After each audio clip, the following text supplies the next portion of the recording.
नमस्कार. अदालत टाइम मधून सलोनी ठाकूर. मेकॅनिक बंधूंचे कौशल्य वाढीसाठी कार्यशाळा. नाशिक जिल्ह्यातील नांदगाव येथे टू व्हीलर्स मेकॅनिक बंधूंसाठी 4 दिवसीय कार्यशाळा आयोजित केलेली होती. या कार्यक्रमाचे नियोजन नांदगाव येथील असोसिएशनचे स्वप्नील जाधव, सुनील समोसे, संतोष उबाडे यांनी केले होते. या कार्यक्रमासाठी नांदगावचे आमदार सुहास अण्णा कांदे यांनी हॉल उपलब्ध करून दिला होता. अशा कार्यक्रमाच्या प्रसंगी आमदार कांदेचा नेहमीच पुढाकार असतो.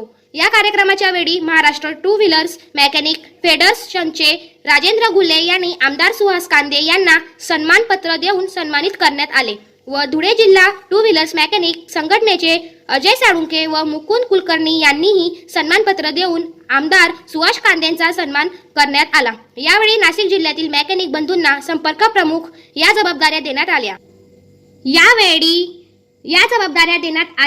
राजेंद्र गुल्ले बोलत होते की प्रत्येक जिल्ह्यातील खेड्यातील मेकॅनिक बंधूंपर्यंत कार्यशाळेची माहिती पोहोचवण्यात येईल आणि प्रत्येक मेकॅनिक बंधूंना त्यांच्या येणाऱ्या काळामध्ये नक्कीच उपयोग होईल. यावेळी आमदार कांदे यांनी येणाऱ्या काळात संघटनेच्या कुठल्याही कार्यक्रमात मदत लागल्यास मी सर्वतोपरी मदत करण्याचे आश्वासन दिले. या प्रसंगी चोपडा मेकॅनिक संघटनेचे अध्यक्ष संदीप सूर्यवंशी ही उपस्थित होते. याचप्रमाणे बातमीपत्र संपले.